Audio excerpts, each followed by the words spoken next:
Wizara ya Ulinzi ya Urusi imeweza kuripoti ya kuwa wanajeshi wake waliweza kuteka kijiji kipya cha huko Veslevinka mkoani Sami nchini Ukraine. Baada pia ya taarifa ya wanajeshi wa Urusi kuanza kuingia mkoa mpya wa huko Ukraine, taarifa nyingine ambayo utasikia muda huu ni kuhusu mpatanishi wa Urusi amesema ya kuwa usitishaji vita kati ya Urusi na Ukraine huenda usimalizike mwaka huu 2025. Karibu sana katika taarifa hizi na kusihi ya kwamba ungana nami nitakufahamisha yote haya kiundani kabisa kuhusu taarifa ambayo pia imeripotiwa ya kuwa vita vya Urusi na Ukraine huenda visimalizike mwaka huu, na pia utasikia taarifa hii ambayo Wizara ya Ulinzi ya Urusi imeripoti ya kuwa wanajeshi wake tayari wameanza kuchukua maeneo mapya huko mkoani Sami nchini Ukraine.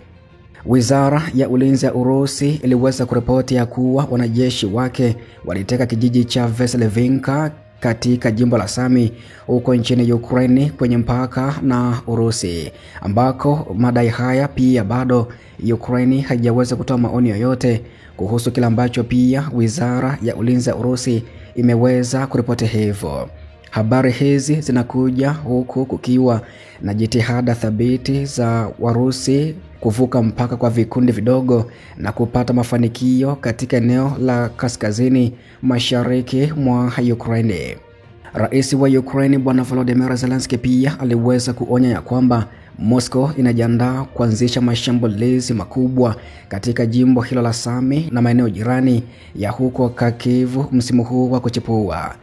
Kitongoji cha Veslevinka chenye wakazi zaidi ya 60 kabla ya vita kiko ng'ambo ya mpaka na wilaya ya Kursk ya Urusi, ambako mapigano yanaendelea licha ya mafanikio ya haraka ya hivi karibuni kwa majeshi ya Urusi. Kijiji hiko pia kiko umbali wa kilomita 30 kaskazini mwa kituo cha mkoa wa Sami nchini Ukraine, ambako Deep State, yani kikundi cha Ukraine kinachofuatilia maendeleo ya uwanja wa vita, kilitia alama sehemu ya Veslevinka kama eneo la kijivu, likiashiria ya kuwa eneo linaloshindaniwa kati ya vikosi vya Ukraine na Urusi.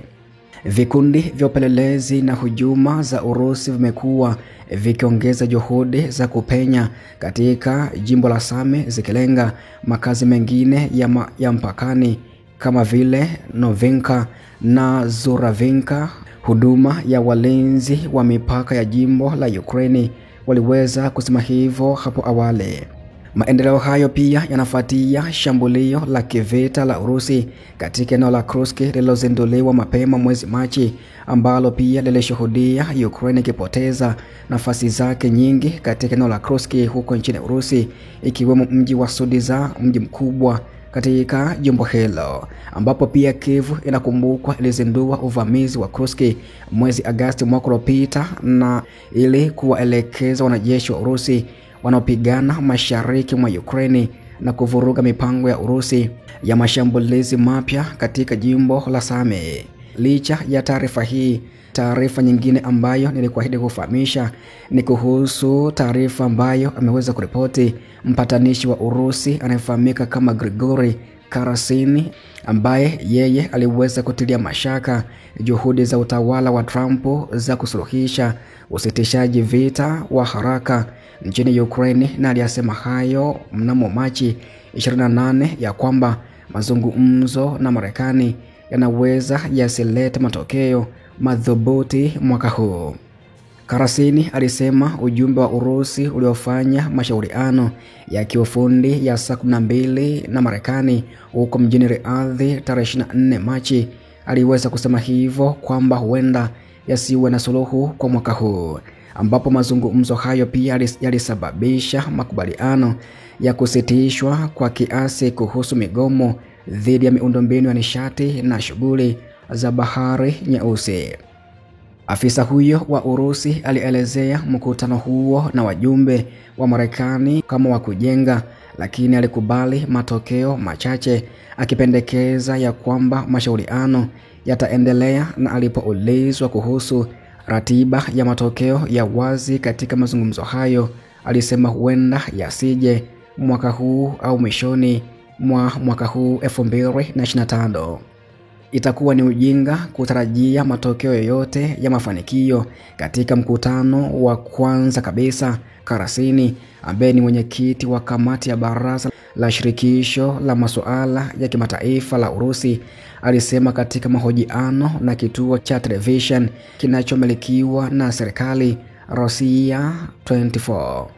Kiev tayari imeshutumu Urusi kwa kukiuka usitishaji vita wa nishati, huku mustakabali wa usitishaji vita wa Bahari Nyeusi ukiwa shakani, kwani Moscow inahusisha kuondolewa kwa vikwazo vya Magharibi kwa wazalishaji wa vyakula vya Urusi na baadhi ya taasisi za kifedha. Hapo awali, Moscow pia ilikataa mapatano kamili ya siku 30 yaliyokubaliwa na Washington na Ukraine mjini Jeddah mnamo Machi 11, isipokuwa kama yalijumuisha masharti yanayodhoofisha uwezo wa Ukraine wa kujilinda, ikiwa ni pamoja na kusitisha kabisa msaada wa kijeshi wa kigeni. Rais wa Marekani Donald Trump ametangaza mara kwa mara ya kuwa atafanya makubaliano ya haraka ili kumaliza vita kamili vya Urusi dhidi ya Ukraine ambavyo vimekuwa vikiendelea kwa zaidi ya miaka mitatu sasa, ambako pia utawala wake ulisimamisha kwa ufupi usaidizi wote wa kijeshi kwa Ukraine ili kupeleka kwenye meza mazungumzo, huku kitoa shinikizo kidogo kwa Moscow.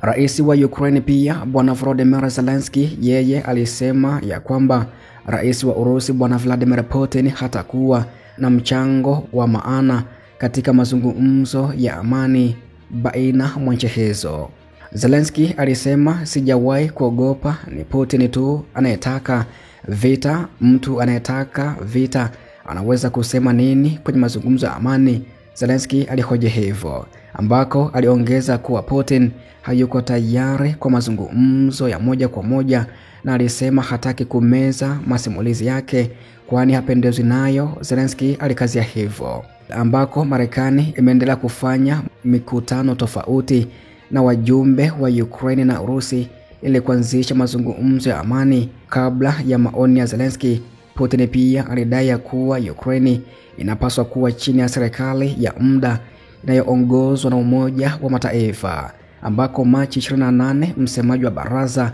la Usalama la Kitaifa la White House alitupilia mbali pendekezo hilo, akisisitiza kwamba utawala wa Ukraine unamuliwa na katiba yake na watu wake.